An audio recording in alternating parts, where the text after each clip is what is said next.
The Galactic Empire's War Council buzzed with quiet confidence. Alien officers, draped in shimmering armor that reflected their technological prowess, lounged around the circular table. Their glowing holographic map displayed Earth, a planet they had annexed with ease, its primitive inhabitants offering little resistance. At the center of the discussion was General Zyrak, a towering figure with a voice dripping with disdain. Pathetic creatures, he sneered, gesturing toward the hologram. Their greatest achievement? An ancient projectile launcher called a Mortar. Look at this relic. He pointed to the captured weapon displayed on a nearby pedestal, its metal dull and scratched. This is what they dared to use against the might of the Empire. Laughter rippled through the room, the officers reveling in their superiority. Zyrak continued, "This tube fires chunks of metal using chemical combustion. Can you imagine?" In an era of plasma and graviton weaponry, another wave of laughter echoed, the council basking in collective arrogance. A faint cough interrupted them. A human prisoner, an engineer, stood at the edge of the room, shackled but upright. His eyes were sharp, unyielding despite his situation. "You misunderstand," he said quietly. Zyrak turned, smirking. "Oh." The primitive has something to say about his primitive tools. The engineer hesitated, but spoke firmly. The Mortar isn't about technology. It's about adaptability. Precision. Terrain. It's not just a weapon. It's strategy. The room erupted into mockery, Zyrak raising a hand to silence them. Enough. You may have delusions of grandeur about your so-called strategy, but the Empire crushes all. Your toys are meaningless.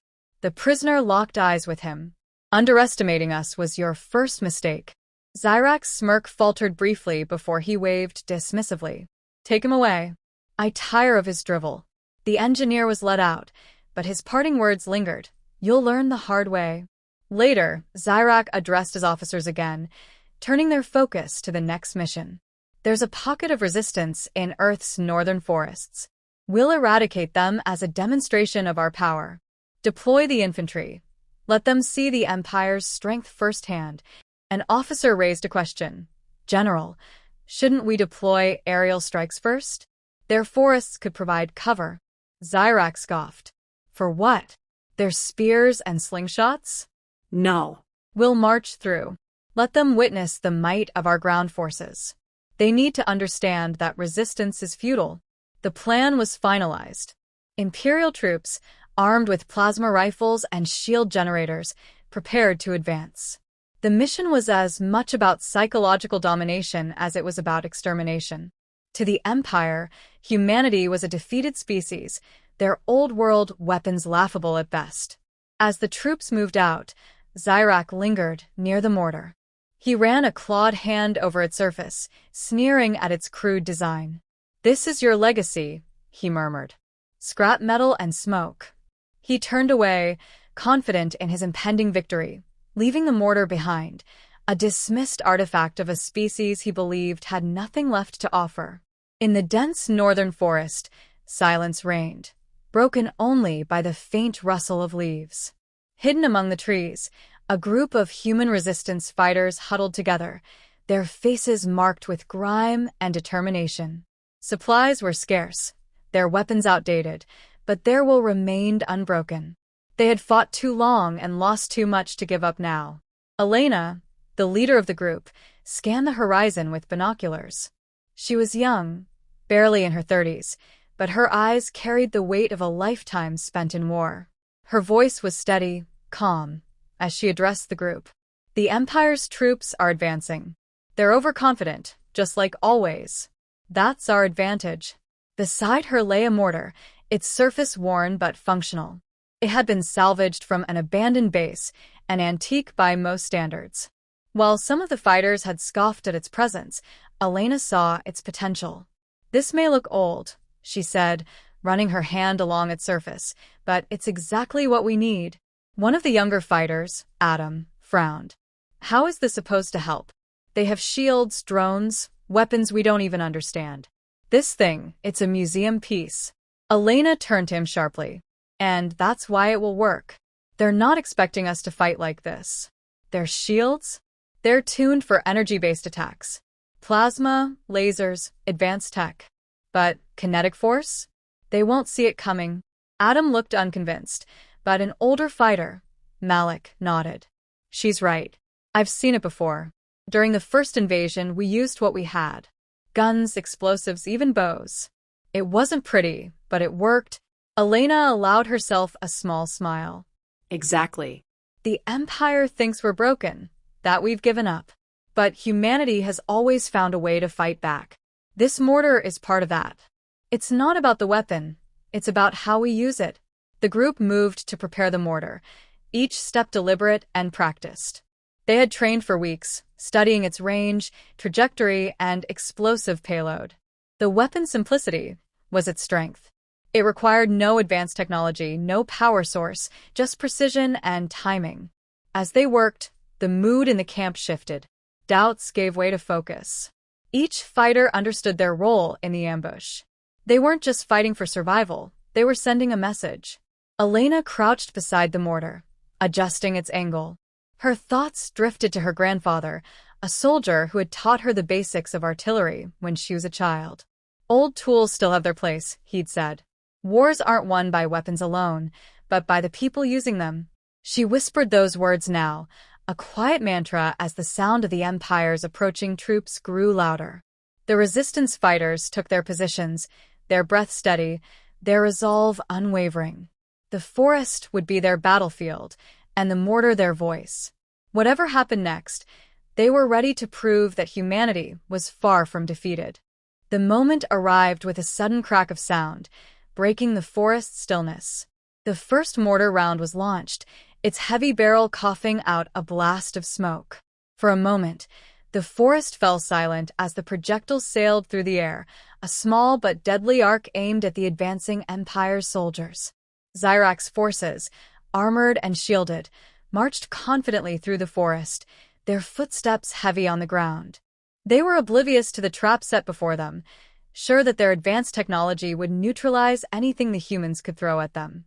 Plasma rifles hummed at the ready, and the soldiers' shields flickered with energy, ready to absorb any incoming fire. But the first mortar round landed with perfect accuracy. It slammed into the ground with a resounding thud, sending dirt and debris flying. The impact was jarring, and for a split second, the alien soldiers froze. Their shields remained intact, but their formation was disrupted. Zyrak, in his hovercraft, watched the explosion through a viewing screen, his lips curling into a sneer. Pathetic, he muttered, though a flicker of unease flashed through his mind. The round hadn't done much damage, but it had caused confusion. He didn't like the uncertainty. The second mortar fired moments later, hitting a different point in the formation. The blast was closer, and this time, the shockwave sent several soldiers sprawling. The sound of the impact echoed through the trees, followed by the whine of damaged equipment. Alien soldiers, struggling to maintain order, began looking around, unsure of where the next strike would come from. Zyrak's confidence began to crack. Adjust formation, he barked into his comms, but the chaos on the ground was growing. The mortar rounds weren't just landing, they were finding their mark, and the Empire's technology was beginning to falter. Their advanced shields were ineffective against the simple kinetic force of the mortars. The third shot came with deadly precision, landing directly in the middle of a group of soldiers. The explosion was far more powerful than the previous ones, ripping through their ranks.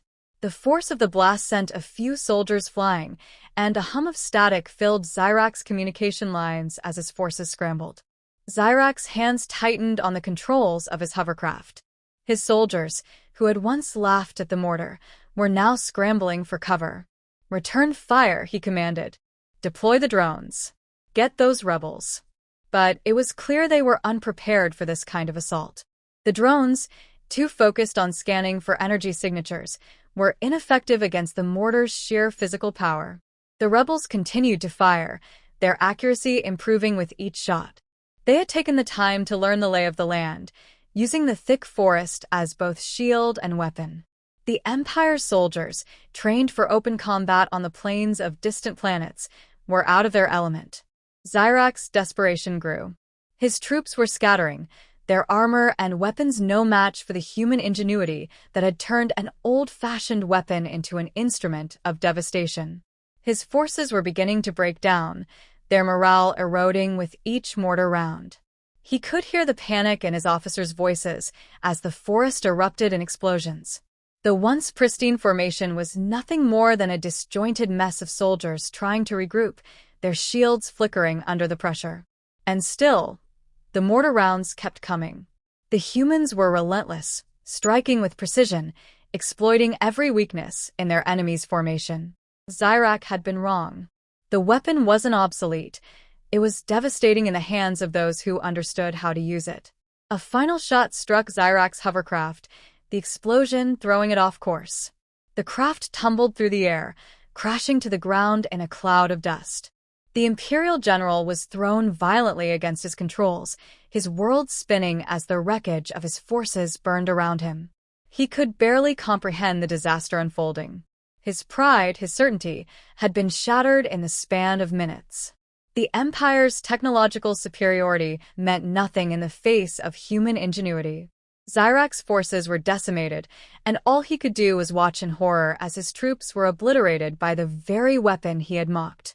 The battle had ended almost as quickly as it had begun.